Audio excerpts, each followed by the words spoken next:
Abbiamo deciso oggi di venire a visitare il comune di Montorio al Vomano, dove i nostri volontari insieme ai funzionari della protezione civile sono qui da qualche giorno per prestare soccorso, per sgomberare la neve e consentire soprattutto alle persone più deboli e alle borgate e alle case più isolate di poter essere raggiungibili con un certo numero di mezzi e di dotazioni tecniche e con la presenza che ha anticipato i nostri volontari anche di FVG Strade, che hanno liberato diversi passi.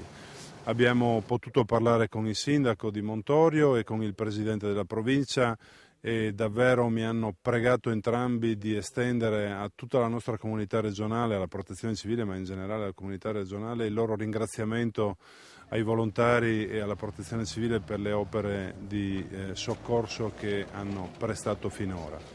Ora i lavori continueranno ancora qualche giorno, c'è un aumentato rischio delle valanghe e per questo abbiamo mandato con la terza colonna di soccorso anche delle persone particolarmente competenti dalla forestale in materia di valanghe e circa 14 unità del soccorso alpino che stanno prestando appunto il loro lavoro sulle situazioni un po' più delicate e per accompagnare anche lo sgombero neve dai tetti, che è materia tipicamente a loro affidata.